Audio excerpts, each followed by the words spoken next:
อความเจริญในธรรมและความผาสุกทางใจจงได้มาบังเกิดมีแก่ท่านสาธุชนคนดีผู้เจริญในศีลในธรรมทุกท่านพร้อมกันนี้ขอยกมือ10 นิ้วกราบอาราธนาเอาคุณพระพุทธเจ้าคุณพระธรรมพระสงฆ์คุณพ่อคุณแม่คุณครูบาอาจารย์ผู้ประสิทธิ์ประสาทวิชาความรู้บุญศีลบุญทานสิ่งศักดิ์สิทธิ์ทั้งหลาย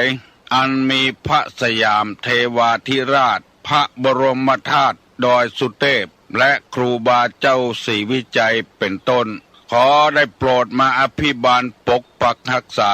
พระสงฆ์พระเจ้าพระเนนเถนน้อยและท่านผู้รับฟังรายการทุกคนทุกท่านเพื่อปากันมีความสุขกายสุขใจเหมือนกันทุกตนทุกองค์ทุกผู้ทุกคนตลอดกาลนานมาแถมแล้วเน้อเสียงก้องเสียงกองเสียงมองต่ำเข้าเสียงตุเจ้าเทศนาธรรมมาเยี่ยมมาใจท่านสาธุชนคนดีทั้งหลายถึงบ้านถึงจองเพื่อเอาธรรมะแบบรากหญ้าแบบธรรมดามาฮือพ่อแม่พี่น้องทั้งหลายฟังก่อนที่จะได้ฟังนี้ขอเชิญชวนมวลพุทธบริษัททั้งหลายไหว้พระเหมือนกับนักมวยไหว้ครูระลึกถึงครูบาอาจารย์ก่อนผู้ที่ไปแสวงหาสัจธรรม4 อสงไขยปลายแสนมหากัปและ10 ชาติปางสุดท้ายได้เกิดมาเป็นพญาเวสสันตละตาลเข้าของทรัพย์สมบัติสละบัลลังก์ไปบวชเป็นพระฤาษีตาลเมียตาลลูกบำเพ็ญขนาดหนักจนได้ตรัสรู้เฮาไหว้ครูบาอาจารย์เนี่ยก่อนเน้ออาลังหังสัมมาสัมพุทโธภควาพุทธังภวันตังอภิวาเทมิกราบสวากขาโตภควตาธัมโมธัมมังนัมสสามิกราบสุปฏิปันโนภควโตสาวกสังโฆสังฆังนะมามิกราบหันทัพไมยังพุทธัสสะภควโตบุพาภะคณะมะกะลังกะโลมาเสนะโมตัสสะภควโตอะระหะโตสัมมาสัมพุทธัสสะนะโม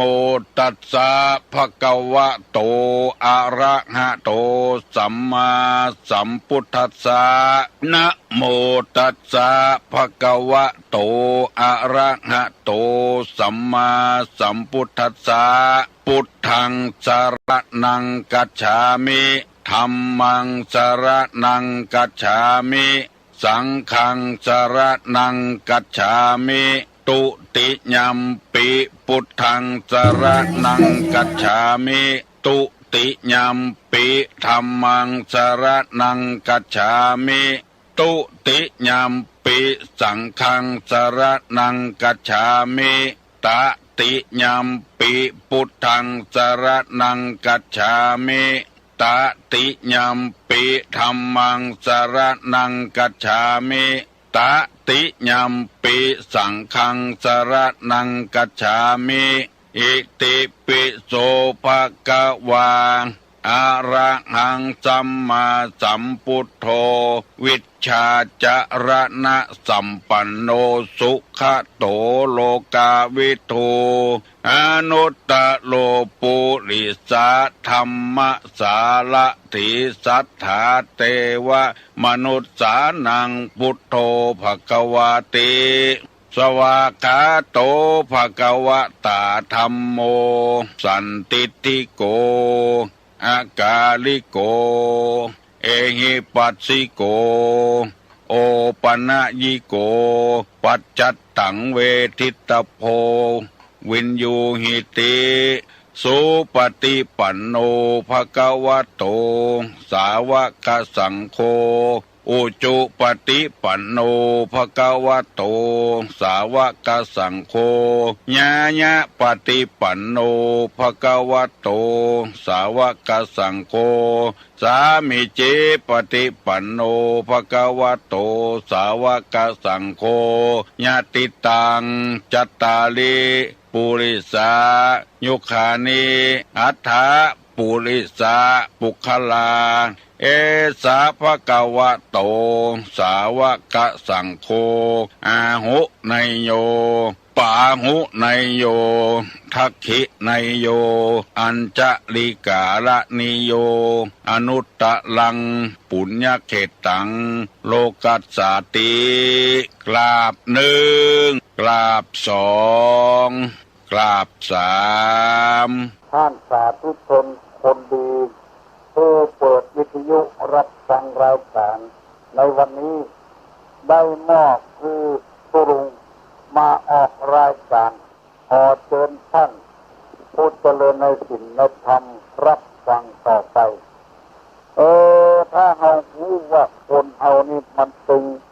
บัดตั้งกันเท่าใดนี่เฮาจะได้สบายใจบางคนเขาถือตัวว่าเก่งกล้าสามารถปฏิบัติธรรมได้เต่าอันเต่าอีมีเงินมีทองเอาไปให้ต้นให้หมดมีธนาคารต่างอันแล้วก็ได้ดอกเบี้ยต่างอันไปบอกให้ต้นหมด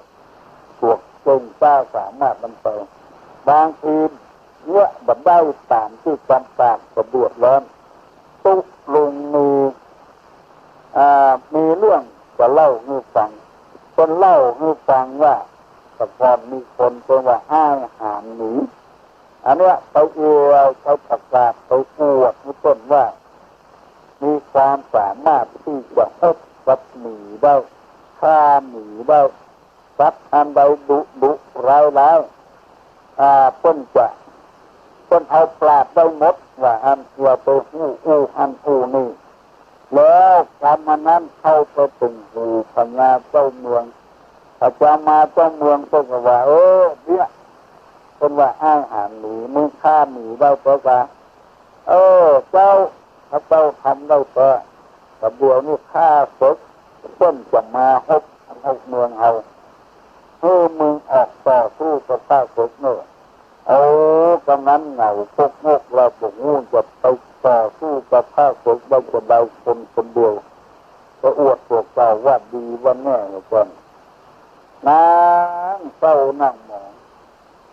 เมียมันหันก็เลยถามว่าเป็นกระเบาก็เลยเล่าให้ฟังมาเป็นยังสูสูขึ้นอยู่บนสายไม้เนี่ยพอเป็นอันฆ่าศพมันมากี่คน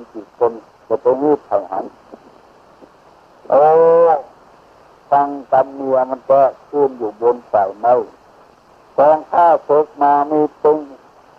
โซนาจ้างโซนามาโซนารถโซนาผู้อื่นละอาหารมีกุหัวต้นหูต้นหามอยู่บนหน้าไม้ปุ่นสั้นยงบุญมันดีป่านเบาบุญไปง่ำเปิดตองเข้าเงียบบาต่อเข้าเงียบบาลดมันก่อนคนตกลงมาตึงห่อเข้าเงียบบาถ้าเปิดหันตากับล้นหนีมุดตึงโซนาจ้างโซนามาโซนารถโซนาผู้อื่นอันนี้บุญเมียกันจูไว้ถ้าเปิดตาปันนีประตกประตวงต้นใจไปเงี้ยหวังกับเมียนะช่วยเหลือตามตัวโน่นคนว่าเงือเอามีในน้ำบ่อถ่ายลงไปเอาได้ต้นก็จะให้เงินให้ทำเพราะว่ามันเป็นพิษอยู่ในน้ำบ่อคนตักกินก็จะเป็นพิษต้นห้องมันไปแต่มันอวดเก่งนั่นแหละให้ไปเอางูเห่าในน้ำบ่อตั้งยงเฉยๆกระเบานั่งเหงาอยู่บ้านเมียมันถามก็บอกว่าเมียมันก็เลยเมียมันก็หาวิธีไปเป็นวางสูงวันพุธก็ไปเอาเข้ากับจับสารให้เมียมัน แต่งบ้านนี่ซักนี่ก็เงาแล้วก็ให้มันเน็ตบ่ให้เน็ตปั๊บไปทางใดให้เอาตู้โค่นก็ดีถึงเวลาไปเอางูในปากน้ำบ่อมาแกงยอดนั่งลงซักมีดมันตั้งที่ดินทำให้อาหารหนียันลงน้ำบ่อความปวดสาวบอกว่าเพื่อนบอกว่าเอาบอกงูตัวเนี้ยตัวเบาละตัวคองูเขาต่ำถึงสองเบื้องอัดขู่แบบน้ำบ่อทุกถูปากงูจนเหลือแล้วต่ำงูขึ้นมาบอกให้ปัญญาเจ้าเมืองปัญญาเจ้าเมืองก็เลยระวังกันโตกับมันจับนักเพราะว่ามันเก่งมันเอา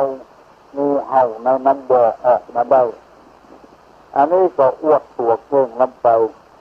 เดินเข้ามาเข้าต้นใจหั่นใจนี้ก็เนี่ยตัวบวชแล้วไปขวบเมียบุญอันนี้ก็ได้ดีเพราะเมีย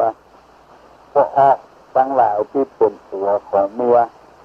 จะไปตีว่าไม่ยิงนี่ผมมีอย่างความจริงมันก็เก่งมีสติปัญญาเหมือนกันถึงจะกำลังมันน้อยก็กำลังสติปัญญามันดีจะไปอวดเก่งกล้าสามารถนั้นตายเพราะเก่งจะมีหลายแล้วอยู่บ่าวกับตัวตายเพราะความเก่งกล้าสามารถตากันหมู่นี้เป็นต้นตามหมู่นี้มันคัดกันที่ว่านั้นอย่าไปอิงคนอื่นอย่าไปตื่นข่าวลือจะไปถือตัวตนดังนั้นบัดอธิบายให้พี่น้องทั้งหลายสักวันนั้นได้ถึงตั้งสอนในทางพระพุทธศาสนาแล้วเก่งเท่าใดก็จ้างตัวมันมีเป็นสามัญญลักษณะเหมือนกันสามัญญลักษณะคือลักษณะที่มันเสมอกันจะแปลว่าคนทุกข์บ่เมื่อยคนทุกข์เมื่อยคนรวยบ่เมื่อยคนตึงห้าบ่เมื่อยบัณฑิตนักปราชญ์ก็บ่เมื่อยเหมือนกัน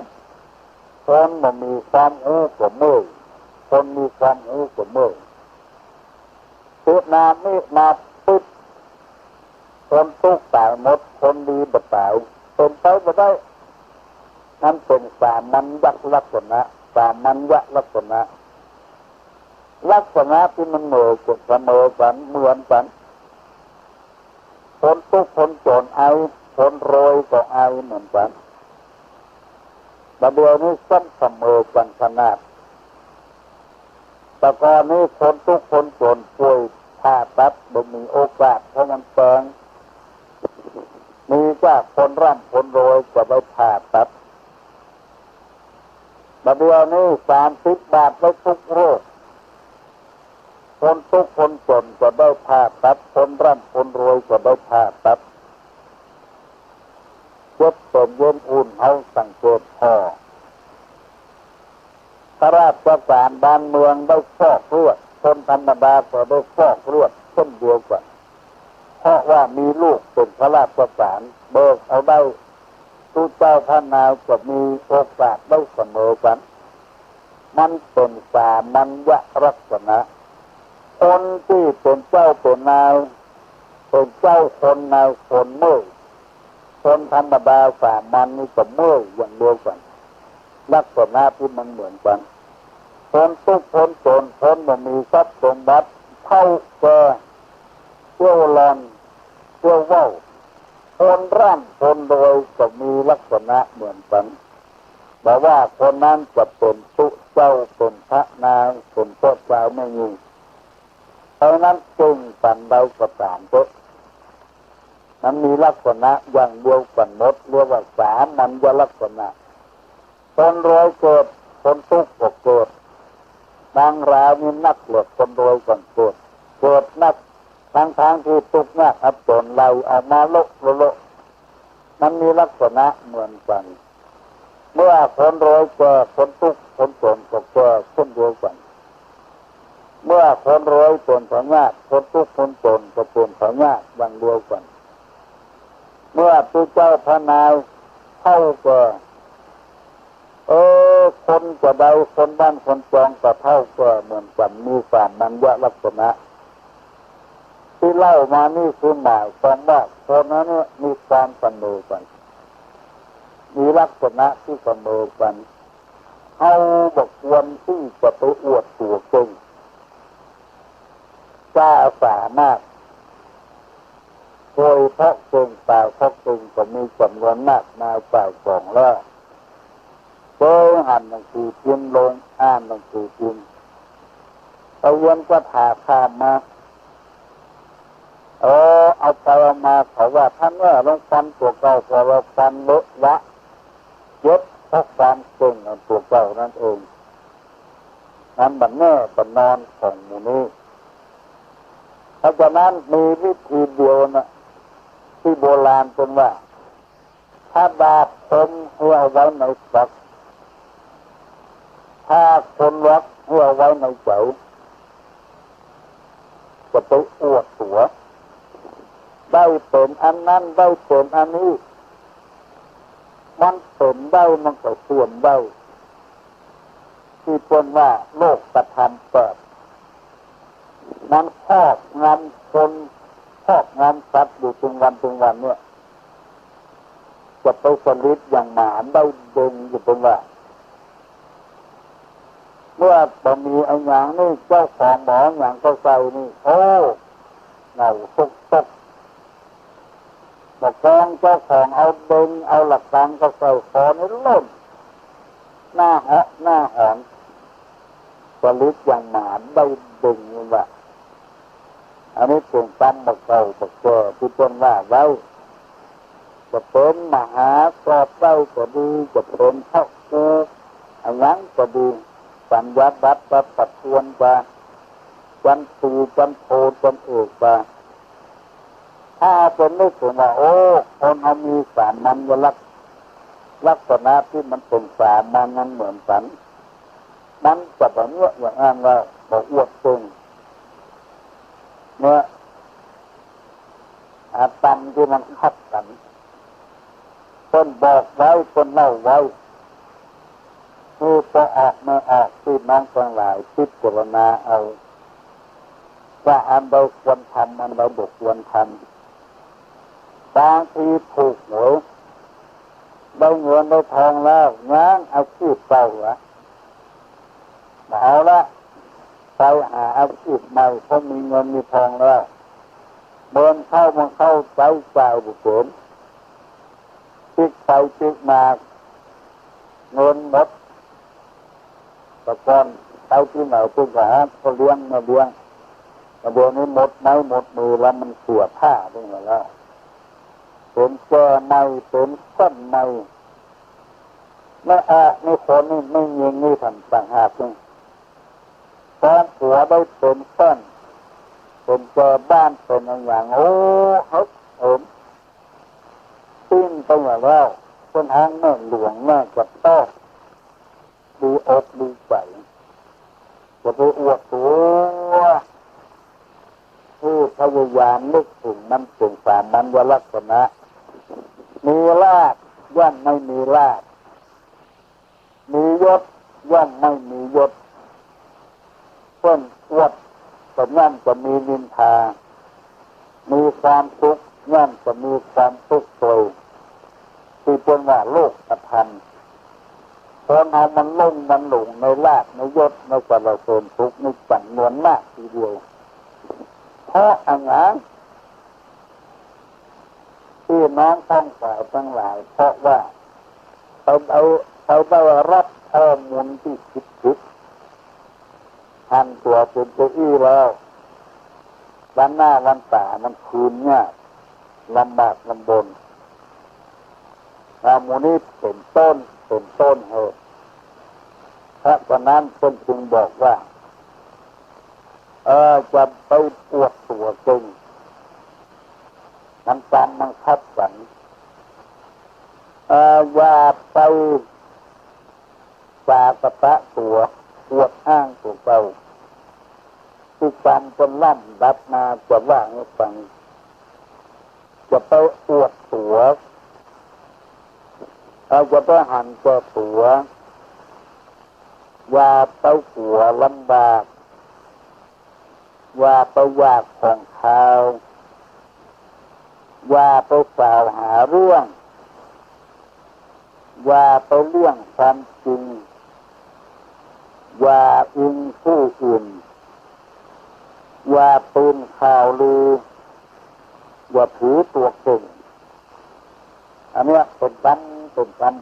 เนี่ยเพื่อให้เราได้อ่านน้อมลงไปท่อง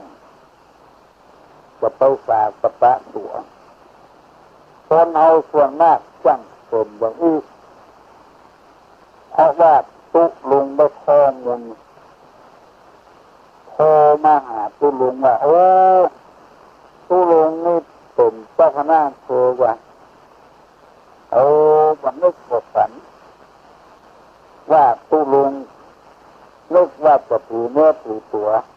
อย่างว่ามันถือแบบได้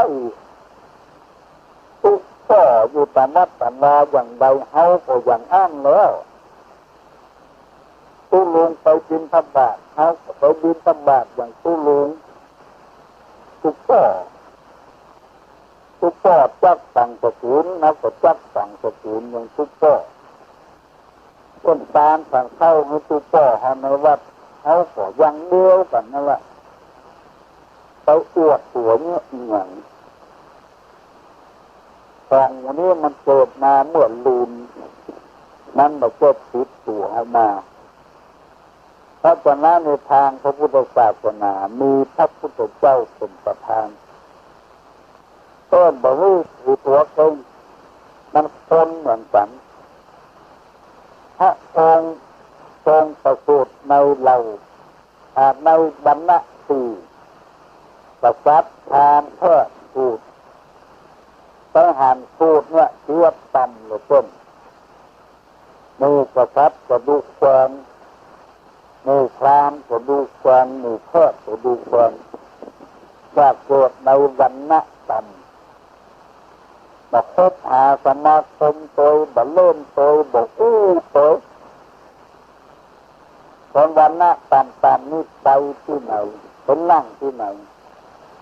พอลูกไปว่าตาจะเอาน้ำเย็นล้างหาว่าเป็นคนนวดหาว่าเป็นฝันเราพระพุทธเจ้าหันตัวอ่านเราก็เลยเราจะเพื่อลองไปอ่านพุทธประวัติก็เลยว่าเบื่อกับคนอวดเก่งอวดวรรณะอวดตัวจาดเนี่ย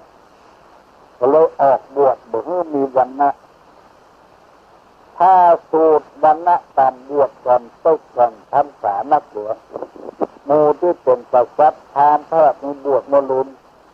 จำเป็นต้องไว้หมู่ที่วรรณะต่ำๆนั่นก่อนเพราะบวชก่อนมีพรรษานับอายุจนหนุ่มก็ตามเพราะได้ห้ามได้เงินก่อนเพราะได้ปฏิบัติก่อนบอกให้ตื้นว่าเพื่อจ้าประสัตบวชแล้วหมู่อายุสูงพรรษาสูงจะไปบวชจะไปไหว้ไปสาวรประสัตอย่างเดียวเป็นตัวอย่างทราบดีการคือศาสนาตรงเหมือนกัน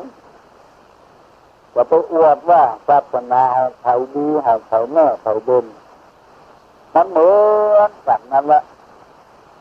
ทำดีได้ดีทำชั่วได้ชั่วคนเดียวกันคือเผามันต่อมันเน่มันจะไปว่าต่อเขาดีหรือต่อเขาแม่เขาดีหรือแม่เขาอันที่อวดได้มีอย่างเดียวตัวหลวงว่าอย่างตอนที่เนี่ยกลิ่นลำที่สุดกับแม่ของเขาคนเดียวคนอื่นก็ว่าอันเพราะมันเคยกลิ่นตั้งแต่น้อยๆมาเมื่อนั้นมันเสมอกันหมดแต่ว่าคนนั้นจะเป็นเท่าจะเป็นเจ้าเป็นอย่างอันนั้นจึงมีกันนี้ออกมาว่าอย่าไปอิงผู้อื่นอย่าไปตื่นข่าวลืออย่าไปถือตัวเด่น ตัวเด่นตัวดังตัวว่าจึงแคว้นโลกเดินเข้ามาเข้าต้องเสียให้คนอื่นดีปันได้กับจ้างมันงั้นมีกำลังทดคอยวันใดวันหนึ่งนั้นมันจะดีอยู่ตลอดเวลาว่าจะเป็นสร้างเป็นไส้เป็นอะไรก็ตามตัวที่นำมาเสนอเพื่อจะให้ผู้ฟังทั้งหลายจะมีความเข้าใจว่าต้นบดีบางคนก็โทรศัพท์มาหาตุลุงว่าหมอนั้นบดีเจ้านั้นตัวนี้จับเบี้ยหาว่ามันเป็นจะได้มันบดีมันกินเหล้าขวัญคนตุลุงไทยบดีกับแม่ตัวก็ยังเล่าคนอยู่หั่นแล้วว่าตัวผู้คนดีเป็นได้จะเบาไอ้ยางตัวก็ดีประตกประควรหาว่าหมอนั้นบดีมันจังเล่าคนแต่ตัวกำลังเล่าคนอยู่มันก็บดีตัวเปิ้ลนั่นแล้วเอาบ่ได้ตองตัวเก่าบ่ดาว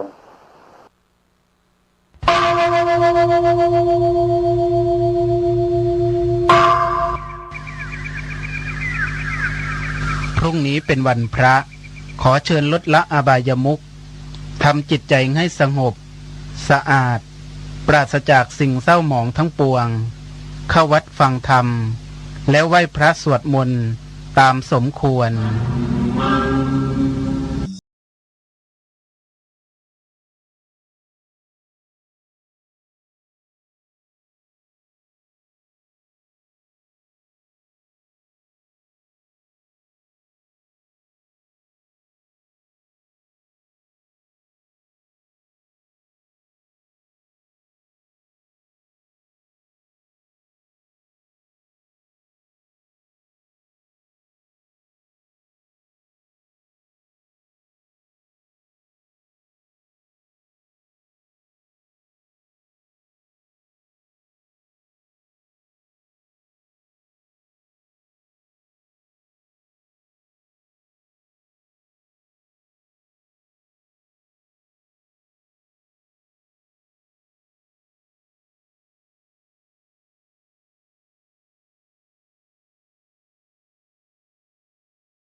ก็วันนี้จะได้บรรยายพระสูตร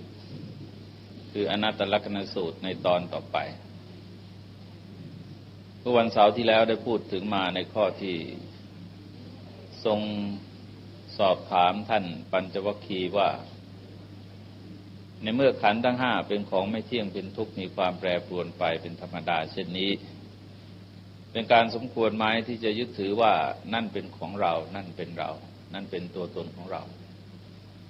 ซึ่งท่านปัญจวัคคีย์ก็กราบทูลว่าไม่เป็นการสมควรเลยพระพุทธเจ้าข้า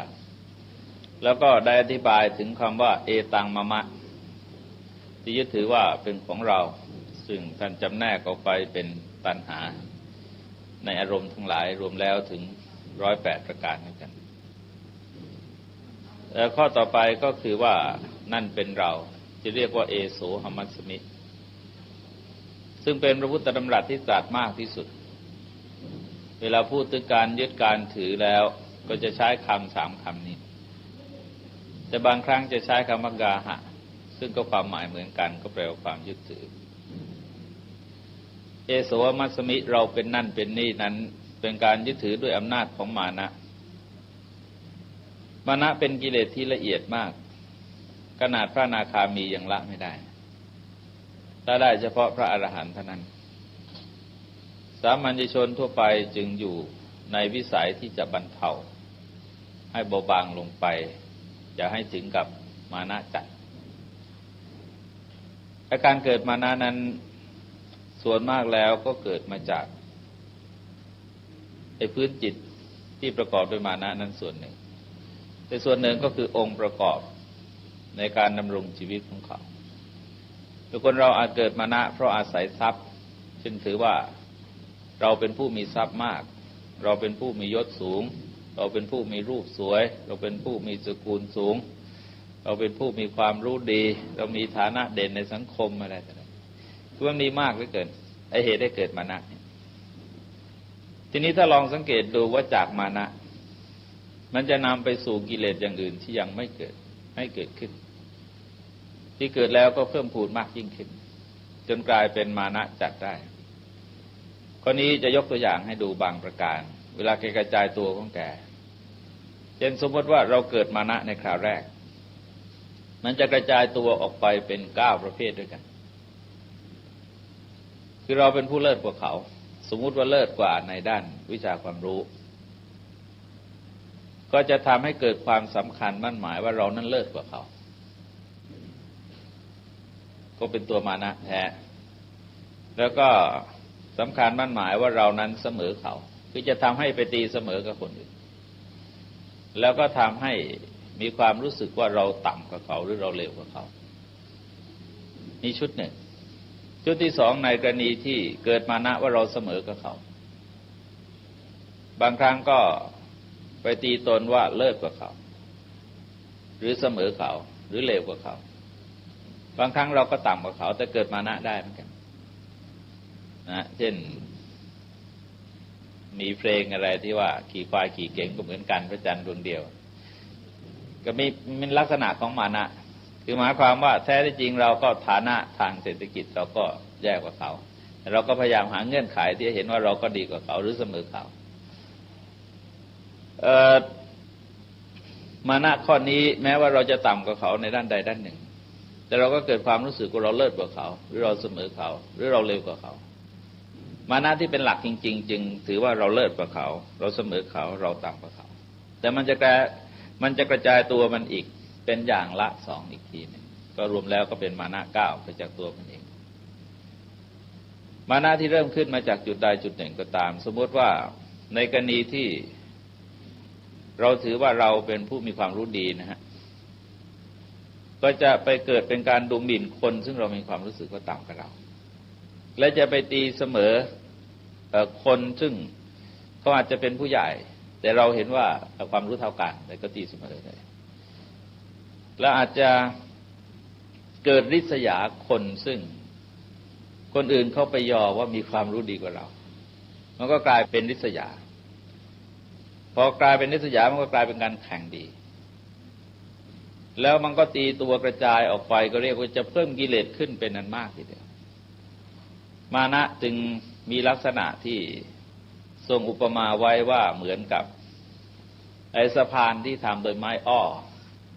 ไม่ทราบต้นมันเป็นยังไงนะแต่ว่าคือคงจะเป็นไม้อ่อนๆอ่ะคือไม่สามารถที่จะอิงอาศัยอะไรได้คือมันจะแกว่งไปตามแรงลมแรงน้ำที่พัดพาตลอดถึงว่าจะผุเปื่อยพังไปตามกาลมานะจึงมีอยู่2ชั้นก็ว่าจริงๆก็ไม่ใช่2ชั้นนะฮะแต่หมายถึงว่าชั้นวินัยกับชั้นธรรมะเป็นชั้นพูดหยาบๆชั้นวินัยนั้นเราถือว่าเราต้องมีมานะแต่เราก็ไม่ถือว่าเป็นมานะแต่ท่านใช้คำว่าสัญญาคือความสำนึกที่ชอบด้วยเหตุผลเช่นว่าเป็นพระก็มีสมณสัญญาคือสำนึกก็เป็นพระเป็นอุบาสกอุบาสิกาก็สำนึกว่าเป็นอุบาสกอุบาสิกาเป็นสามีภรรยาก็สำนึกว่าตนเป็นสามีภรรยาอันนี้ก็ชั้นระเบียบวินัยนะแต่ชั้นหนึ่งก็คือเป็นตัวธรรมะคือเป็นกิเลสไปเลยเป็นพวกอกุศลธรรมจะมีผลเสียโดยส่วนเดียวไม่มีผลดีแต่มันก็มีอีกมานะอีกประเภทหนึ่งเขาเรียกว่าอธิมานะ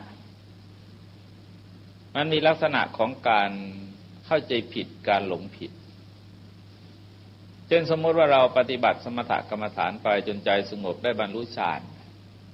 ฌานนิวรณ์มันสงบก็เข้าใจว่าตัวเองได้บรรลุอรหันต์เป็นพระอรหันต์ไปแล้วแล้วอาจจะไปปฏิญาณตนนะฮะปฏิญาณตนว่าเป็นพระอรหันต์ซึ่งในกรณีนี้เป็นไปได้ดังนั้นท่านในวินัยเองก็ยกเว้นเอาไว้ว่าสำหรับท่านเหล่านี้ก็ยกเว้นนะไม่ปรับอาบัติแต่ท่านเข้าใจผิดจริงๆในชั้นของวิสุทธิ7ที่เคยอธิบายมาแล้วจะพบว่าพอผ่านกังขาวิตรณวิสุทธิไปเนี่ยมันเกิดวิปัสสนูปกิเลส10ขึ้นมานี่อาจหลงได้ตลอดวิปัสสนูปกิเลสทั้ง10ที่บังเกิดขึ้นแต่ละอย่างนั้นสามารถทำให้พระหลงได้จะเรียกว่าอธิมานะอธิมานะนั้นกลายเป็นความเข้าใจผิดในกุศลธรรมเป็นในตัวความดีแต่ว่าไม่ได้ถือว่าเป็นความผิดตัวเขาเองก็ยังอยู่ในประเภทของอกุศลอยู่นั่นเองท่านจะเห็นว่ากิเลสคือมานะนั้นได้กระจายตัวเองออกไปมากพระอนาคามียังละไม่ได้เพราะเป็นสังโยชน์ระดับที่8นะฮะหรือระดับที่7 8มันจะ7ข้อที่8ซึ่งพระอรหันต์เท่านั้นจะละได้การยึดถือว่าเราเป็นนั่นเป็นนี่เนี่ยจะนำไปสู่ความเป็นเราเป็นเขามากยิ่งขึ้นตลอดถึงถือตัวแล้วก็บางครั้งบางคราวก็เนี่ยฮะคือสบประมาทดูหมิ่นบุคคลอื่นแล้วก็ไม่ยอมรับนับถือใครเราถือว่าเราก็เก่งเสียแล้วตามให้เกิดหลงขึ้นมาในลักษณะต่างๆแล้วกระจายพร้อมที่จะกระจายออกไปอย่างอื่นเช่นสมมติว่าพอเราเห็นว่ายังมีคนที่ดีกว่าเราก็เกิดโลภะออกมามันก็กระจายตัวออกมาเป็นรูปของกิเลสประเภทตัณหาทีนี้ประการต่อไปเอโซเมอัตตานะฮะแปลว่านั่นเป็นตัวเป็นตนของเราคำว่าเป็นตัวเป็นตนของเราตามที่พูดกันโดยปกติแล้วก็คือพูดกันให้เข้าใจง่ายๆเราไม่อธิบายโดยเนื้อแท้จริงๆนะฮะเพราะว่าเวลาอธิบายเนื้อแท้จริงๆมันก็ยากมันต้องพูดในชั้นเรียนแต่นั้นเองก็พูดแต่ภาษาที่เรียกว่าชาวบ้านเข้าใจคล้ายๆกับเราพูดว่าปานาไม่ให้ฆ่าสัตว์อย่างเงี้ยพูดภาษาธรรมดาแบบเข้าใจกันเพราะถ้าเราเรียนเงื่อนไขจริงๆแล้วไอ้ปานาไม่ได้หมายถึงฆ่าไม่ให้ฆ่าสัตว์อย่างเดียวแต่หมายถึงการประพฤติผิดทุกรูปแบบที่เกี่ยวกับร่างกายของคนอื่นแม้แต่หยิกข่วนก็ตามถือว่าผิดศีลข้อนี้ทั้งหมดเลยแต่ถ้าลองไปเทศอย่างนั้นแล้วโยมเลยขยาดศีลไม่ยอมเข้าวัดเพราะฉะนั้นก็ต้องเอาหยาบๆไปก่อนก็พูดหยาบๆพูดพอเข้าใจไปก่อนไอ้ความยึดถือเดิมหน้าทิฏฐิมันก็มีลักษณะเช่นเดียวกันที่เรานำมาพูดเราจะพูดว่าถือตัวถือตนนะเป็นเหตุเป็นเราเป็นเขาเราเป็นอย่างนั้นเราเป็นอย่างนี้อะไรต่ออะไรเนี่ยคือเราจะพูดเพียงเท่านั้นแต่จะไม่กระจายออกไปโดยละเอียดเพราะถ้าละเอียดแล้วมันเป็นเรื่องที่จะต้องละได้ด้วยอริยมรรคเท่านั้นคือสามัญชนทั่วไปมันไปละไม่ได้ต้องสร้างอริยมรรคขึ้นมาให้ศีลนะฮะโดยเฉพาะคือศีลสมบูรณ์สมาธิระดับกลางปัญญาพอประมาณมันจะทำลายความรู้สึกเหล่านี้ได้ปกติสามัญชนไปไม่รอดบางทีเราบวชเรียนมานานนะฮะไปยังนั่งปลุกเสกอะไรเฉยอันนี้ก็เป็นลักษณะของสักกายะคือสักกายทิฏฐิมันเป็นกิเลสสายโมหะที่รังอย่างรากลึกแต่ว่าตัวเขาเองไม่ใช่ถึงกับละเอียดมากแล้วครับคำว่าทิฏฐิที่เราแปลว่าความเห็นนั้นบางอย่างก็เป็นเรื่องของการถือรั้นคือถือกันไปในลักษณะว่าอย่างนี้เท่านั้นจริงอย่างอื่นไม่จริงครับที่ก็เรียกว่าสัจจังอภินิเวสะพวกนี้จะปักลงไปในแนวเดียวเท่านั้นซึ่งจะเห็นได้ว่าคนระดับพระปัญจวัคคีย์เนี่ยฮะที่ควางเทศอนัตตลกนันสูตรเนี่ยท่านก็ถือแนวนั้นเมื่อก่อนเพราะงั้นพอพระโพธิสัตว์เปลี่ยนความเพียรจากทุกขกริยามาเป็นมาเป็นเพียรทางจิตท่านก็บอกไม่ได้บรรลุเป็นพระพุทธเจ้าแล้วเลยทิ้งเลยนี่คือเป็นลักษณะของทิฏฐิอย่างหนึ่งคือสัจจังอภินิเวสะอย่างนี้เท่านั้นจริงอย่างอื่นไม่จริงเพราะงั้นถ้าใครทำผิดไปจากนั้นถือว่าผิดแล้วไม่ถูกแล้วนี่คืออาการของทิฏฐิในลักษณะของการถือรั้นนะฮะทีนี้อีกประการหนึ่งก็เป็นการถือที่ประรบกรรมประรบสังสารวัฏอย่างที่เคยกล่าวมาแล้วว่า ส่วนมากที่เป็นอันตรายจริงๆท่านจะแสดงไว้ที่ปรารภกรรมก็พูดไว้3 ข้อนะฮะปรารภสังสารวัฏก็พูดไว้ถึง2 ข้อส่วนอื่นไม่ค่อยจะมีปัญหาเท่าไหร่คือถึงว่าท่านจะแผลงไปบ้างแต่ว่าไม่ถึงกับไปห้ามสวรรค์ห้ามนิพพานอะไรท่านนะไอ้นิพพานนะคงห้ามนะฮะแต่ว่าสวรรค์ไม่ห้ามก็คือ1ปฏิเสธกรรมที่เรียกว่าอกิริยทิฏฐิ2ปฏิเสธผลของกรรมนะถือว่าผลที่เกิดขึ้นในชีวิตของเราเนี่ยไม่ได้เกี่ยวอะไรกับเราเป็นเรื่องบังเอิญนี่ใช่ที่เขามักอุปมาว่ามันเหมือนกับคนกินหมากนะคือว่าไอ้หมากมันก็สี1พลูมันก็สี1ปูนมันก็สี1ที่จริงมันไม่มีสีอะไรแดงนะแต่พอเคี้ยวๆเข้าไปมันแดงเองเพราะงั้นไอ้สีแดงจึงเกิดขึ้นโดยบังเอิญส่วนมากแขกเขาจะอุปมาหมากโดยพวกนี้พยายามให้เหตุผลว่ามันไม่มีบุญไม่มีบาปเพราะว่าคนเรานั้นก็เรียกว่าอะไรคือเกิดมามันก็เสร็จแล้วก็จบลงที่เชิงตะกอนเท่านั้นเองการกระทำทั้งหมดจึงไม่เป็นทั้งบุญทั้งบาปโดยก็อุปมาว่าเหมือนกับฟ้าผ่าต้นไม้เนี่ยฟ้าก็ไม่ได้บาปอะไรฝนตกรถต้นไม้ฝนก็ไม่ได้บุญอะไรซึ่งมันเป็นลักษณะความถือรั้นที่โมหะนะฮะพวกนี้เป็นอาการของโมหะคือถือรั้นแกไม่มีเหตุผลก็พูดเรื่องสิ่งมีชีวิตนะบาปบุญเนี่ยบาปบุญก็พูดถึงคนถึงสัตว์แต่แกเอาต้นไม้เอาสายฟ้าเอาฝนเข้ามาเป็นตัวอย่างแล้วมันจะพูดเรื่องบุญเรื่องบาปกันก็ไม่ได้อีกกลุ่มหนึ่งนั้นปฏิเสธหมดเลยไม่มีอะไรเลยนะฮะนี่ก็เรียกว่าเป็นพวกมิจฉาทิฏฐิอีกอย่างหนึ่งก็ถือว่าความเห็นในเรื่องสังสารวัฏถือว่าคนเราตายจากอะไรแล้วก็เป็นอย่างนั้นที่เรียกว่าสัสสตทิฏฐิหรือกับถือว่าตายแล้วก็ขาดศูนย์กันไปเลยนี่ก็แนวทั้งหมดเป็นแนวทิฏฐิทั้งหมดเพราะฉะนั้นคนเราจะเห็นว่าเอาก็จริงแล้วมันจะอยู่ในข่ายของทิฏฐิพระพุทธเจ้าทรงจำแนกทิฏฐิเอาไว้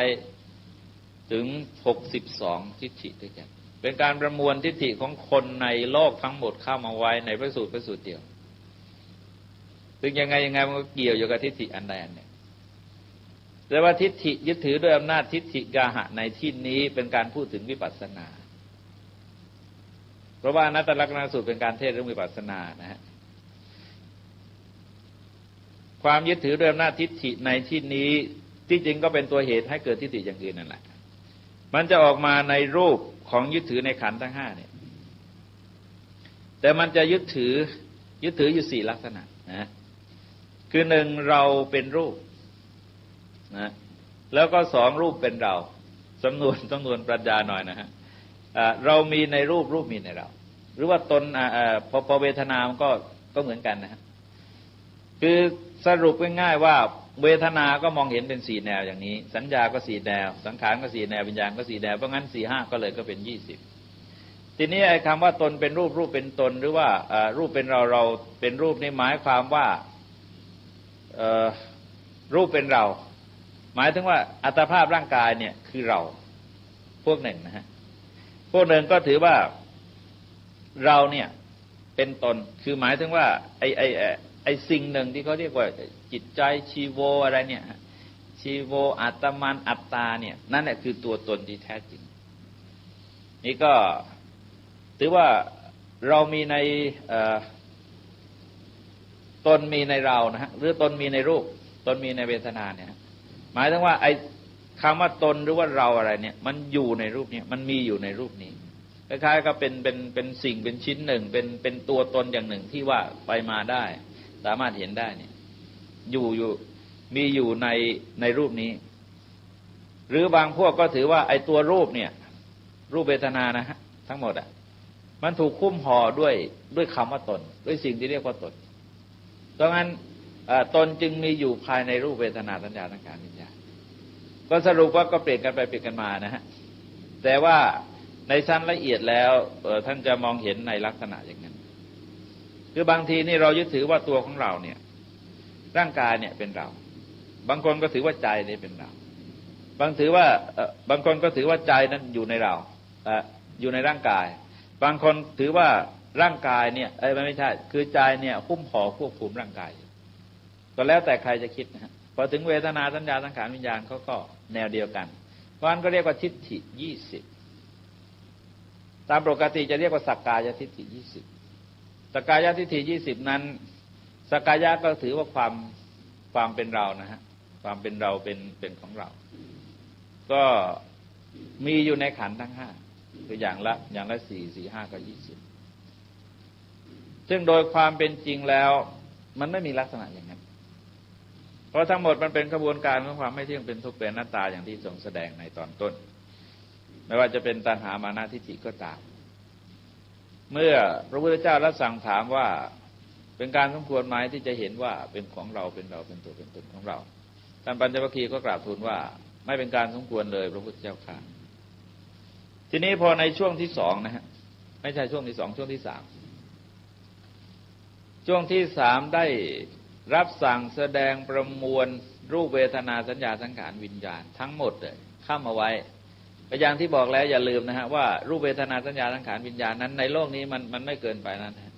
ไม่เกินจากรูปเวทนาสัญญาสังขารวิญญาณในรูปที่รายละเอียดอย่างที่เคยพูดมาแล้ว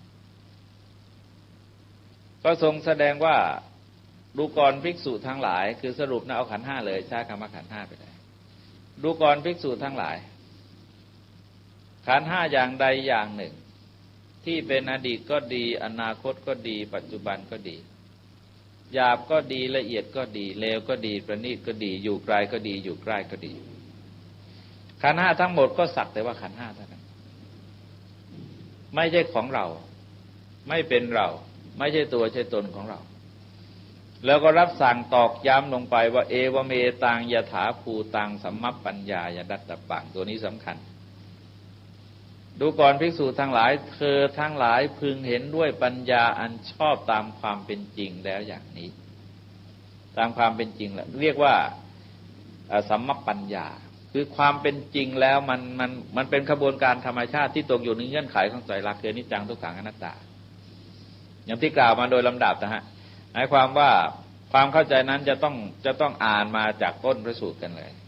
เราจะเชื่อมโยงกันมาโดยลำดับพระพุทธเจ้าจะขยายแนวความคิดออกไปเรื่อยเพื่อเสริมสร้างไอ้ฐานความเข้าใจของผู้ฟังเพราะว่าถ้านิ่งๆถ้าอธิบายละเอียดมากมันก็ไปไม่รอดคือเสริมให้แนวคิดไปเรื่อยๆซึ่งท่านทั้งหลายจะเห็นว่าการยึดถือด้วยอำนาจตัณหาก็ดีมานะก็ดีหรือแม้ทิฏฐิก็ดีของเราเนี่ยมันจะกระจายออกไปในการทั้งสามสมมุติว่ายึดถือด้วยอำนาจตัณหาที่มองได้ง่ายที่สุดนะครับตัณหาในรูปเวทนาสัญญาสังขารวิญญาณในอดีตมีเยอะนะฮะซึ่งตามปกติแล้วเรามักจะใฝ่ฝันถึงเรื่องแบบนั้นในอดีตอย่างที่เคยบอกว่าคนแก่นั้นจะตรึกนึกถึงรูปเวทนาสัญญาสังขารวิญญาณในอดีตคนหนุ่มนั้นจะนึกถึงเรื่องอนาคตแล้วก็ไอ้เรื่องปัจจุบันนั้นก็นึกกันทุกคนนะฮะยกฝ่ายฝันกันทุกคนข้อต่อไปก็คือบางคนก็ชอบหยาบบางคนก็ประณีตไม่แน่นะฮะทั้ง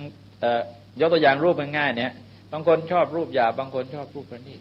แม้แต่รสอาหารกับข้าวเสื้อผ้าอะไรต่ออะไรก็ไม่เหมือนกันเพราะงั้นของที่ผลิตขึ้นมาจะเป็นยังไงก็มีคนชอบมีคนซื้อมีคนหาไป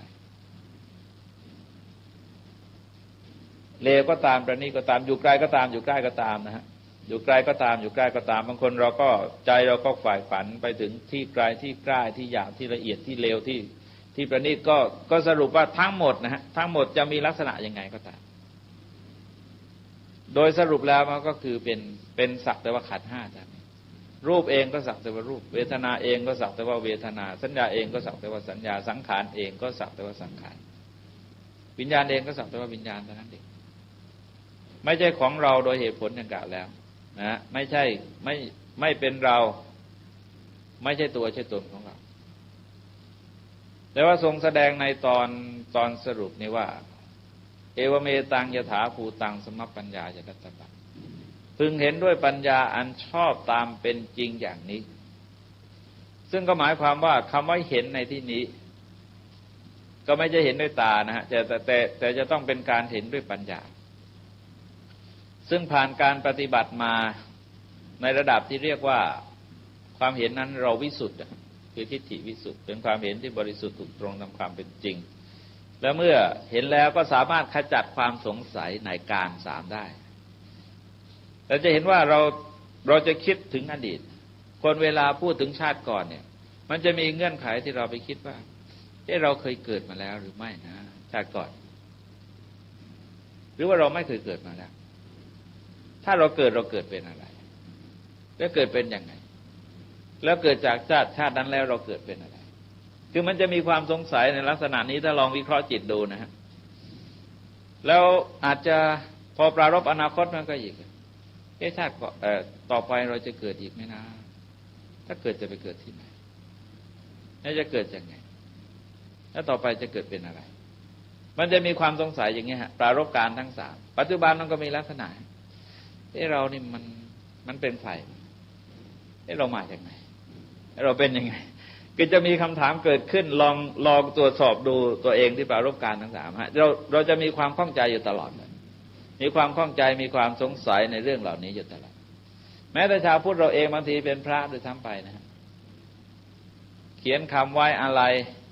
ลงท้ายไว้หากว่าชาติหน้ามีจริงก็ขอให้เป็นอย่างนั้นเป็นอย่างนี้คือแสดงว่ายังมีความสงสัยในเรื่องสังสารวัฏอยู่แยะเลย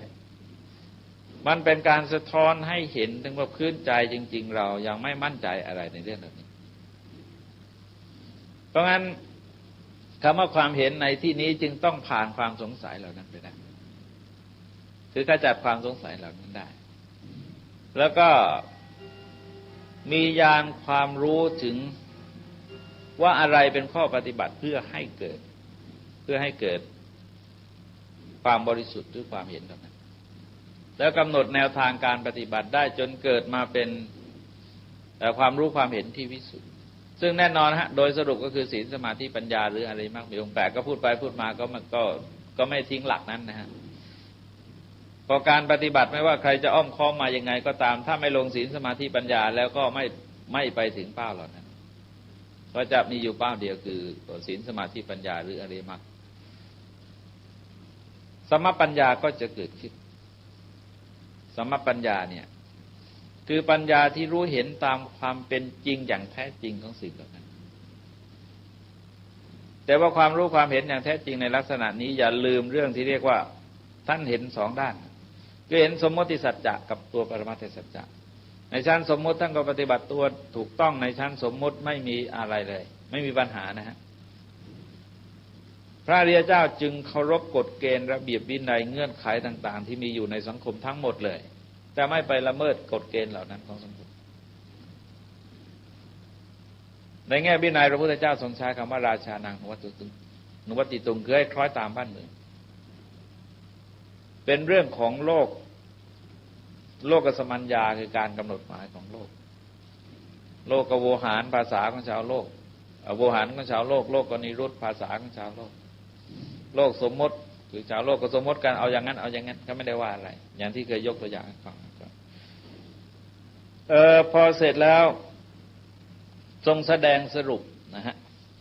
แสดงสรุปว่าเอวังปัสสังภิกขเวสุตวาอริยสาวกโกดูก่อนภิกษุทั้งหลายอริยสาวกผู้ได้สดับแล้วนะผู้ได้สดับแล้วพิจารณาแล้วเห็นอยู่อย่างนี้คือมันจะต้องผ่านขั้นตอนนะฮะไม่จะฟังเฉยๆฟังแล้วจะต้องพิจารณาให้เห็นตามพระไตรลักษณ์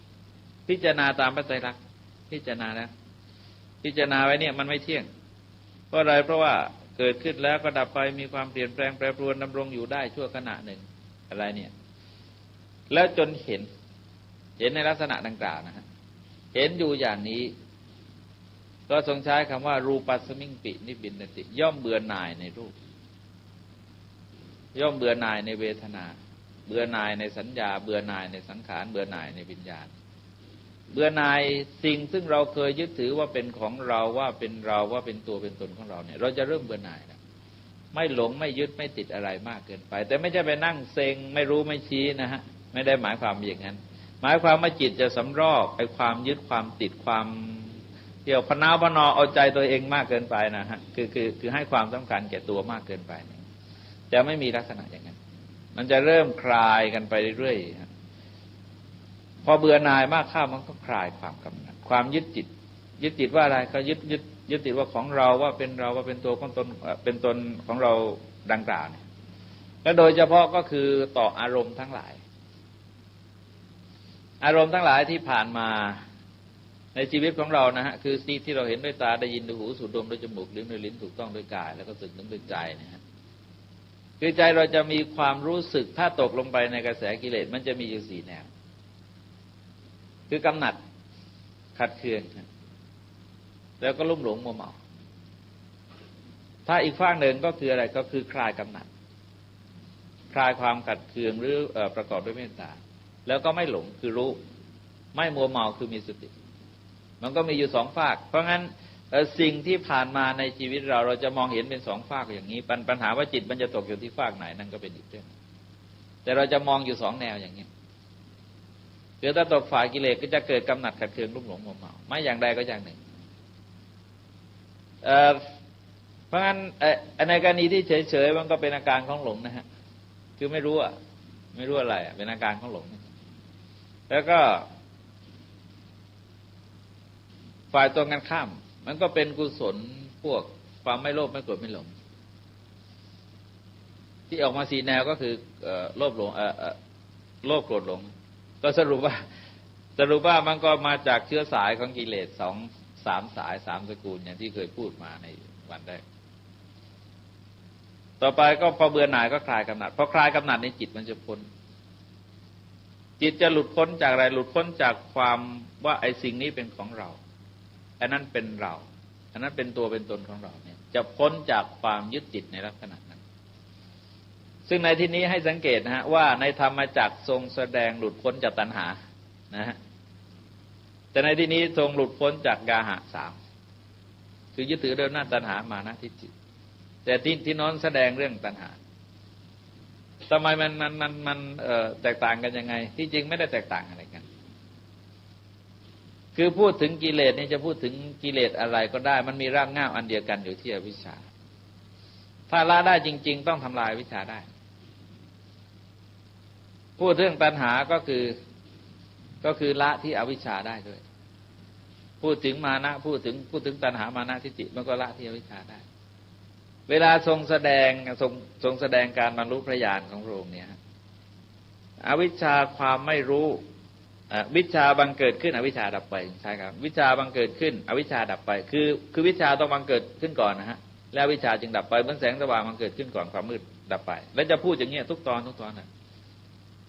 วิชชาเกิดขึ้นอวิชชาดับไปนะทำให้เรารู้ถึงชาติก่อนแล้วก็พอพูดถึงพยานที่2ก็จะแค่คำว่าอย่างนั้นเองวิชชาเกิดขึ้นอวิชชาดับไปแล้วก็พูดถึงทำให้พระองค์ได้ทิพจักษุรู้การยุติการบัติของสัตว์ทั้งหลายจะมีลักษณะอย่างนี้เพราะงั้นชื่อของกิเลสที่ปรากฏในพระสูตรต่างๆก็ไม่ต้องไปติดใจว่า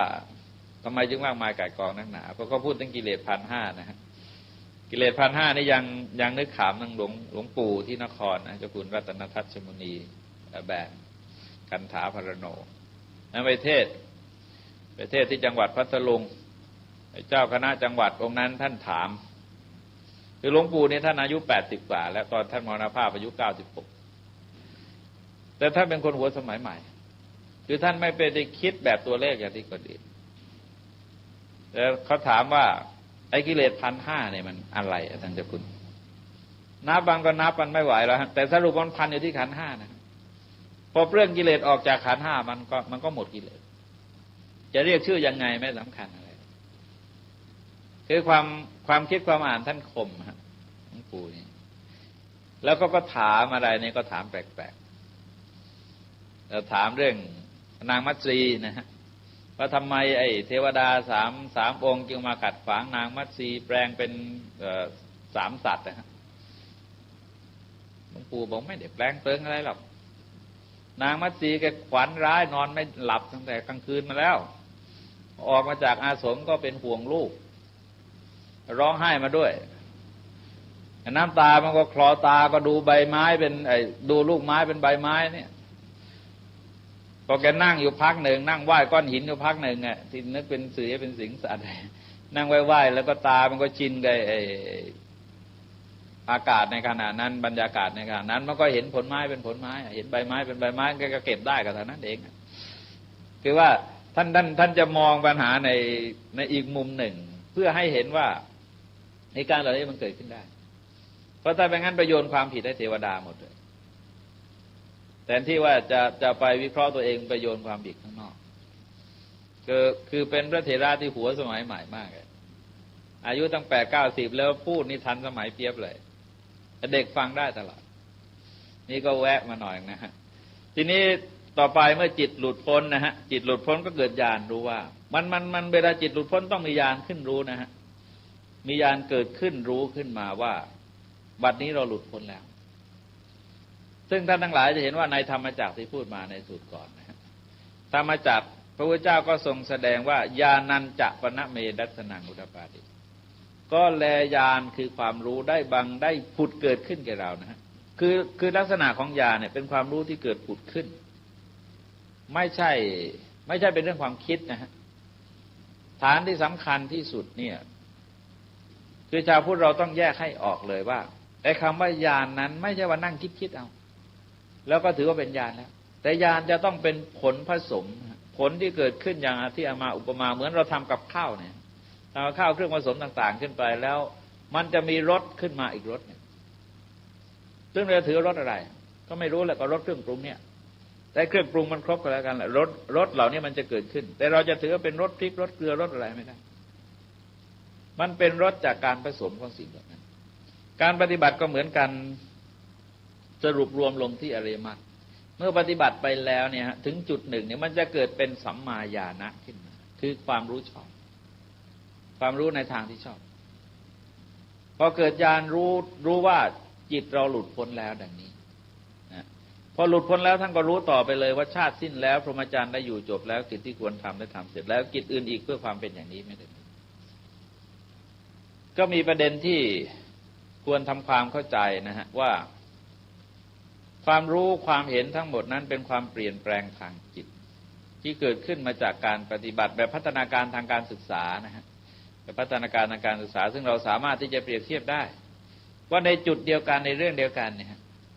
แต่ว่าตัวไอ้ความรู้ที่เก็บสะสมไว้ในกรณีนี้ของบุคคลนั้นๆแตกต่างกันคือจะเห็นสิ่งเหล่านั้นไม่เหมือนกันมองได้ลึกซึ้งแตกต่างกันที่ท่านอุปมาวิญญาณสัญญากับปัญญาซึ่งเป็นอาการของปัญญาทั้งหมดนะฮะที่จริงแต่ความรู้ระดับของวิญญาณเนี่ยมันเป็นความรู้ระดับหนึ่งความรู้สัญญาก็เป็นระดับหนึ่งอย่างว่าสัญญาจะที่เราเรียกว่ารู้จำเนี่ยฮะรู้เพราะจำก็ยังรู้แบบนกแก้วนกขุนทองอ่ะคือก็สอนนะว่ายังไงก็จำได้อันยกตัวอย่างการรู้กหาปณะรู้เงินรู้ทองรู้ธนบัตรเด็กแกก็รู้ไอ้นี่6 สลึงแต่ว่าไอ้นี่ใบละ5 บาทแต่ว่าไอ้รายละเอียดมากไปกว่านั้นบางทีซื้อ2 บาทจะทอนเท่าไหร่แกยังไม่รู้เด็กบางคนนะทีนี้ไอ้รู้ระดับวิญญาณนั้นก็รู้ละเอียดขึ้นแบบผู้ใหญ่นะ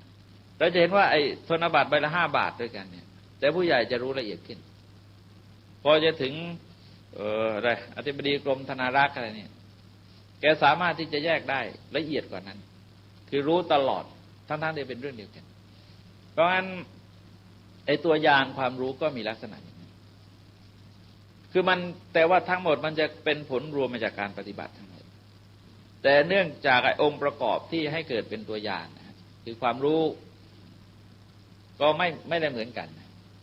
ทำให้ขอบข่ายของญาณแต่ละองค์ไม่เท่ากันอย่างพระโสดาบันท่านก็มีญาณระดับหนึ่งพระสกิทาคาท่านก็ญาณระดับหนึ่งพระอนาคาก็ระดับหนึ่งพระอรหันต์ก็ระดับหนึ่งแต่ทีนี้เนื่องจากไอ้บารมีในอดีตของคนเราไม่เหมือนกันพระอรหันต์ด้วยกันเองจริงๆนั้นที่เหมือนกันจริงๆนั้นเหมือนกันตอนหมดกิเลสแต่นั้นเองกิเลสหมดเหมือนกันแต่คุณสมบัติแล้วไม่เหมือนกันแม้แต่ในจุดเดียวกันเช่นยกตัวอย่างมาทิพยจักษุอย่างเงี้ยมีตาทิพย์อย่างเงี้ยไอ้ยอดตาทิพย์จะมีเฉพาะพระอนุรุตเท่านั้นทั้งที่พระโมคคัลลานะท่านก็ตาทิพย์เหมือนกันคือใครๆก็ได้ทิพยจักษุทั้งหมดแต่ว่าชั้นยอดจริงๆนั้นก็คือพระอนุรุตเท่านั้นหรือพวกระดับมหาอภิญญาเนี่ยระดับมหาอภิญญาที่คือหมายความว่าสมบูรณ์ทั้งอภิญญาระดับยอดอภิญญานะมี6เป็นระดับยอดมันก็มีเพียง 5-6 องค์เท่านั้นเอง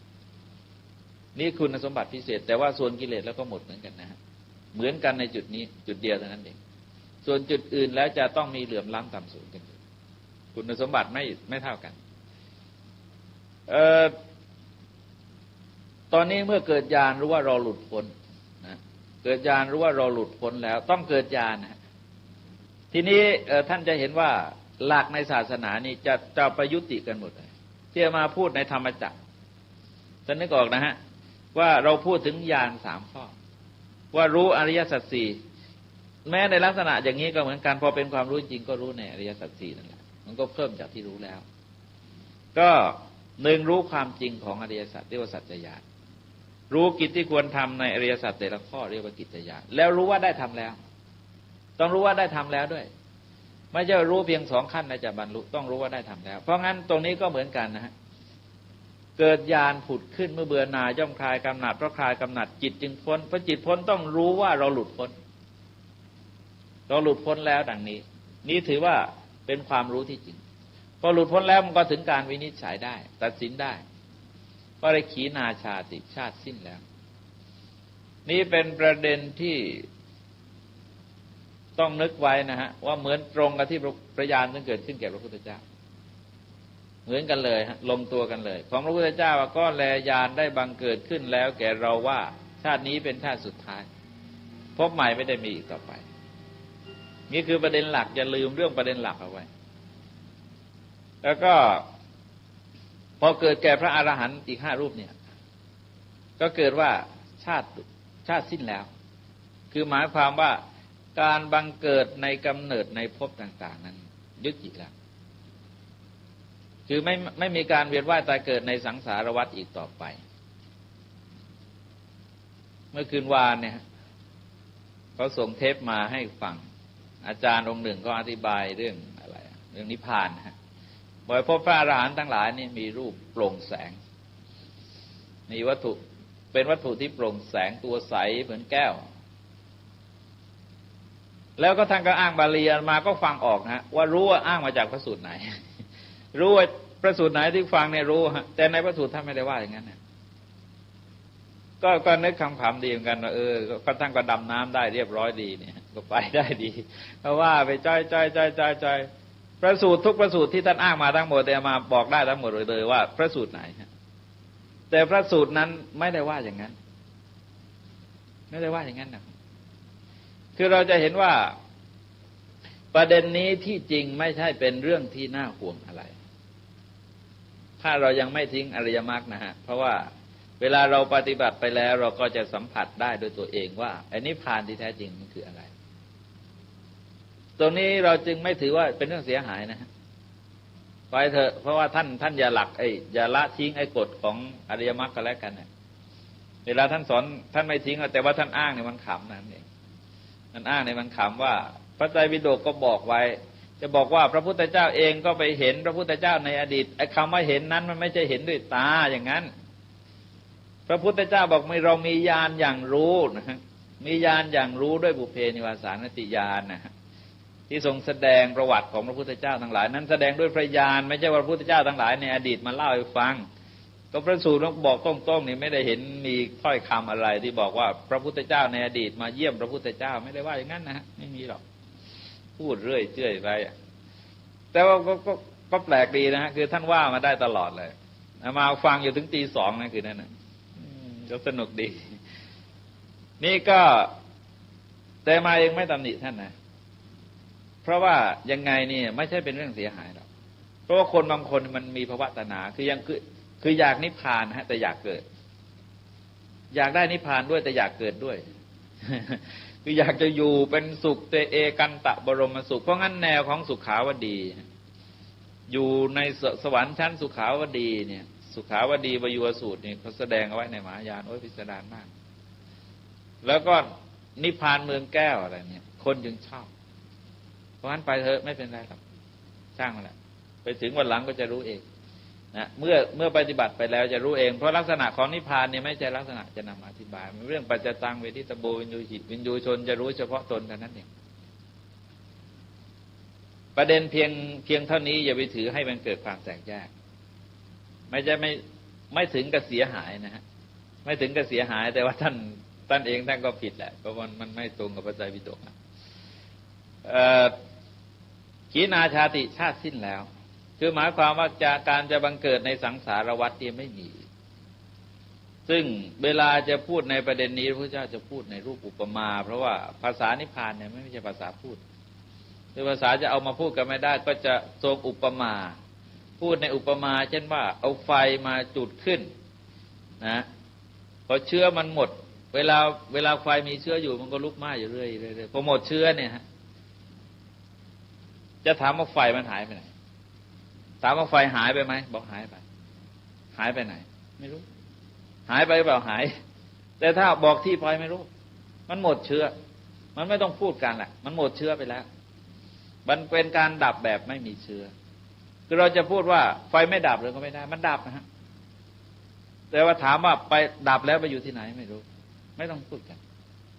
มันเลิกพูดมันพ้นบัญญัติแล้วมันหมดเชื้อที่จะพูดได้แต่ถ้าไปพอมันดับจากตรงนี้แล้วไปเกี่ยวกับใบไม้อะไรมันลุกไหม้ต่อนะมันเราบอกได้มันอยู่ที่นั่นนี่มันดับแล้วเนี่ยมันดับหมดเชื้อเลย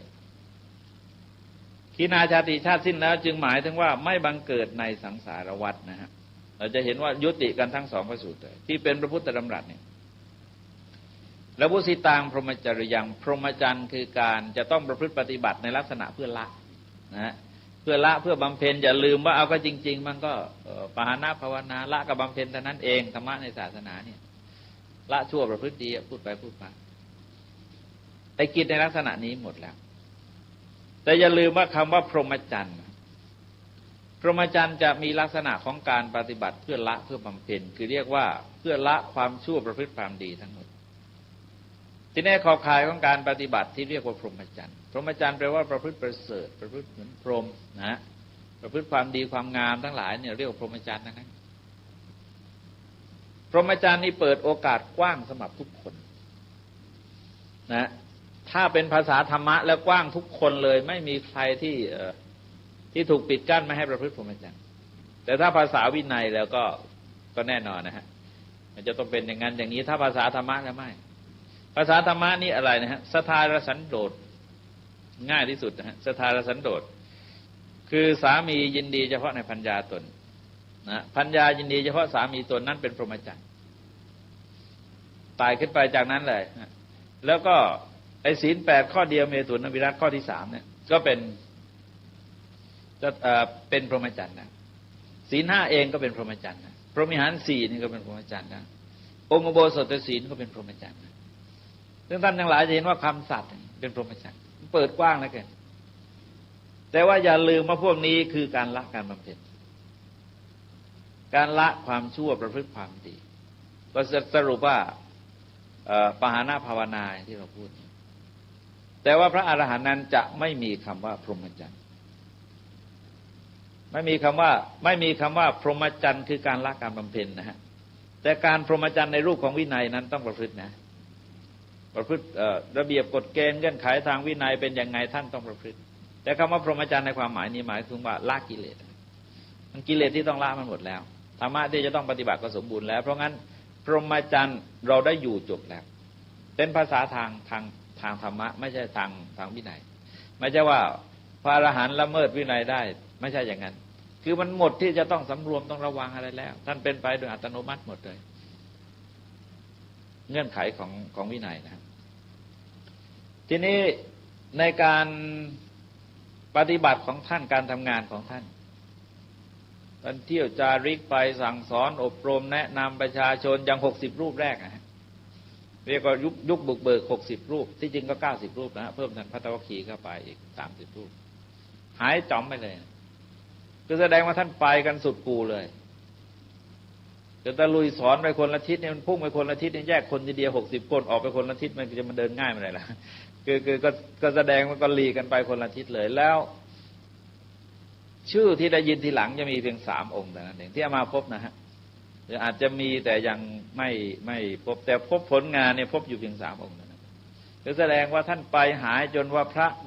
รุ่นหลังยุคสังคีติกาจารย์ซึ่งมันผ่านมาตั้ง40กว่าปีนะคงไม่ได้รู้เรื่องราวหลวงพ่อรุ่นแรกเลยไม่ได้บันทึกไว้เลยแต่ว่าท่านก็คงทำงานได้มากมายงานเหล่านี้จึงไม่ใช่เป็นเรื่องของพรหมจรรย์ไม่ใช่เรื่องของการละการภาวนาส่วนตัวท่านที่ท่านเกิดญาณรู้ว่านั้นเป็นส่วนตัวท่านเท่านั้น แต่ว่าการทำเพื่อคนอื่นนั้นก็อย่างที่เคยบอกว่าพระอรหันต์เราเนี่ยมันเริ่มต้นด้วยปัญญานะฮะถึงจุดของท่านเนี่ยมันจะเกิดปัญญาขึ้นมาเกิดปัญญาแล้วจะขจัดกิเลสก็ทำให้เกิดความบริสุทธิ์แต่ว่าเป็นช่วงที่ติดต่อกันไปเลยนะฮะจากนั้นพอจบปั๊บเนี่ยฮะได้อาสวัคยานเสร็จแล้วจิตจะเกิดเป็นกรุณาเป็นกรุณาที่ท่านบอกว่ากรุณาที่เปี่ยมล้นมองเห็นคนอื่นเป็นทุกข์หมดเลยในแง่ของพระอรหันต์จึงประกอบด้วยกรุณาให้เราสังเกตนะฮะว่าพระพุทธเจ้าไม่ประกอบด้วยเมตตานะเราไม่พูดพระพุทธเจ้ามีเมตตาคุณแต่จะประกอบด้วยกรุณา ทำไมจึงไม่พูดว่า ทำไมจึงไม่พูดว่าประกอบด้วยเมตตาเพราะเมตตามันเจือด้วยราคะถ้าเราสังเกตนะเมตตานั้นเจือด้วยราคะแล้วก็ใกล้ต่อราคะมากบางทีที่เราบอกว่าเมตตาคนนี้เมตตาคนนี้ที่จริงมันเป็นอาการของราคะชัดๆอย่างที่เคยอธิบายมาแล้วว่าเมตตาเนี่ยมันมีสิ่งที่ค้อมล้อมมันอยู่เยอะมีกามราคะนะความกำหนัดด้วยอำนาจความใคร่จะปรารภวัตถุนะฮะปรารภวัตถุที่ประณีตแล้วก็มีอะไรมีเปมะคือความรักอันนี้ก็เป็นกิเลสชัดๆนะฮะแล้วก็มีเกียหาทิตะเปมะความรักที่อาศัยเรือนความเป็นครอบเป็นครัวและอีกฝั่งหนึ่งก็คือฉันทากติจะมีอะไรฮะจะกำหนดพวกวัตถุที่ประณีตนะเป็นตัวให้เกิดเมตตาแต่ถ้าเด็กมันซนๆไม่เราไม่ชอบไม่เกิดเมตตาแต่กรุณาไม่กรุณานี่มองคนใครก็ตามที่ประสบความทุกข์โจรศัตรูคู่ร้ายกันก็ตามมันจะเป็นกรุณาเลยช่วยกันทีจะมองผิดกันนะเมตตาเราไม่พูดพระพุทธเจ้าประกอบด้วยเมตตาเราไม่พูดเราพูดพระพุทธเจ้าประกอบด้วยกรุณาทำไมฮะเพราะท่านมองเห็นทุกคนเป็นทุกข์กันหมดเลยในแง่ของท่านนะฮะในแง่ของพระอรหันต์แล้วทุกชีวิตในโลกนี้เป็นตกอยู่ในทะเลของความทุกข์ทั้งหมดเลยไม่มีใครเลยที่จะหลุดพ้นไปจากความทุกข์นอกจากพระอริยเจ้าเพราะงั้นท่านจึงทุ่มเทชีวิตจิตใจของท่านทำงานเพื่อมวลชนอย่างได้อย่างเต็มที่เพราะประกอบด้วยกรุณากรุณาที่เปี่ยมล้นนะฮะกรุณาที่หลั่งไหลไม่ขาดสายแล้วก็ไม่ย่อท้อไม่ย่อท้อต่อการที่จะอบรมการจะแนะนำสั่งสอนบุคคลทั้งหลายบางทีพระพุทธเจ้าลงทุนไปสอนคนคนเดียวนะฮะเดินผ่านหน้าบ้านเนี่ยเดินผ่านนาเขานะฮะคือตั้งแต่เริ่มถางป่าเพื่อจะทำนาไปจนถึงว่าข้าวมันสุกก็เดินทุกวันเดินผ่านทางนาทุกวันเพื่อจะสอนเขาเพื่อจะเขาได้เกิดสำนึกเพื่อให้เขาได้มีหลักพึ่งพิงเวลาประสบอันตรายคือพระอริยเจ้าทั้งหลายนั้นท่านไม่ย่อท้อในการทำงานเพื่อสัตว์ทั้งหลายแต่ว่าเป็นการทำงานด้วยกรุณางานเหล่านี้ทั้งหมดจึงไม่ใช่เป็นบุญเป็นบาปนะฮะไม่บาปนั้นไม่ต้องพูดอะคือว่าไม่เป็นบุญเพราะบุญเป็นเรื่องของวัฏฏะแต่เขาเรียกว่าโลกุตระกุศลมันเป็นกุศลนะแต่เป็นกิริยาเป็นเพียงกิริยาแต่นั้นเองไม่อำนวยออกมาเป็นวิบากอะไรสำหรับท่านคือเสร็จแล้วหมดเรียบร้อยไปแล้วท่านอยู่เพื่อคนอื่นเท่านั้นเป็นชีวิตที่เรียกว่าอยู่เพื่อคนอื่นอย่างแท้จริงเราลองดูตัวอย่างง่ายๆอย่างพระพุทธเจ้าพระพุทธเจ้าอะไรต่ออะไรก็เพื่อคนอื่นทั้งหมดเลยป่วยขนาดป่วยเนี่ยเขาจะมาพยาบาลยังไม่ให้พยาบาลนะไม่ต้องพยาบาลใครต้องการพยาบาลเราก็ให้พยาบาลภิกษุค่ายแทนขนาดป่วยนะฮะยังไม่ต้องพยาบาลพระพุทธเจ้าทำอยู่เพื่อคนอื่นทั้งหมดไม่มีอะไรที่เพื่อพระองค์เองเพราะงั้นในสิ่งที่เกิดขึ้นแก่พระองค์เป็นเรื่องของคนปรารถนาบุญต้องการบุญได้ถวายได้บูชาสักการะพระองค์เป็นเรื่องของเขาอย่างที่บอกแล้วว่าที่เราทำที่จริงเราก็ทำเพื่อเราอัมหากังมีกระตังอิตายะสุขายะลงอย่างนั้นทุกทีเวลาทำบุญเพื่อประโยชน์เพื่อความสุขแก่ข้าพเจ้าทั้งหลายแก่ญาติทั้งหลายมีมารดาบิดาเป็นต้นก็ว่าไปนี่ก็แสดงให้เห็นว่าผลที่เกิดขึ้นแก่พระอรหันต์นะกับพระพุทธเจ้าเหมือนกันคืออาสวะกิเลสหมดสิ้นไปจบกิจที่จะต้องทำเหมือนกันนะฮะกิจจะต้องทำเกี่ยวกับส่วนพระองค์นะฮะคือละชั่วประพฤติดีส่วนพระองค์ส่วนท่านทั้งหลายแล้วก็พ รหมจรรย์เราได้อยู่จบแล้วกิจที่ควรทำเราได้ทำเสร็จแล้วคือทำเกี่ยวกับการละการบำเพ็ญนะกิจอื่นในทำนองเดียวกันกิจอื่นทำนองเดียวกันคือหมายความว่ากิจละชั่วประพฤติดีส่วนตัวท่านน่ะไม่มีอีกแล้วก็ในตอนสุดท้ายนี่ก็ถือว่าพระสูตรนี้มันก็จบตรงนี้นะฮะที่เป็นพระพุทธดำรัสจริงๆนะจะจบแค่ตรงนี้เท่านั้นต่อไปก็บาลีก็ขึ้นว่าอิดามโวจะภควาตรงนี้พระอานนท์เล่านะฮะอานนท์เล่าก็เนี่ยอย่างที่อามาบอกว่าเราไม่ต้องไปเถียงกันหรอกว่ามันพุทธพจน์หรือไม่พุทธพจน์มันเป็นพระพุทธศาสนาก็แล้วกันคือถ้าจะเอาพุทธพจน์เนี่ยไม่ว่าอะไรละฮะทั้งพระสูตรพระวินัยพระอภิธรรมมันไม่ใช่พุทธพจน์ทุกตัวหรอกก็เราเห็นเนี่ยทางหัวทางท้ายเนี่ยทุกทีไม่ใช่ทุกทีหัวท้ายเนี่ยเป็นเรื่องพระอานนท์ท่านเล่าให้ฟังพระอานนท์ท่านเล่าว่าอิดามโวจะภควาพระผู้มีพระภาคเจ้าได้ตรัสพระสูตรนี้จบลงอัตมนาปัญจวัคคียาภิกขุภควโตภาสิตังอภินันดงภิกษุปัญจวัคคีย์ก็ชื่นชมยินดีในพุทธภาษิตของพระผู้มีพระภาคเจ้าแล้วก็จิตของท่านทั้งหลายนี่ก็หลุดพ้นจากอาสวะไม่ถือมั่นด้วยอุปาทานนะนี่ท่านทั้งหลายจะมองเห็นคำอีก2คำคือจิตนั้นหมดจากอาสวะแต่ไม่ยึดถือมั่นในอุปาทานทำไมเป็นไงคือเป็นการแสดงถึงกิเลสพวกเดียวกันนะฮะแต่มันก็อยู่ใน2ลักษณะ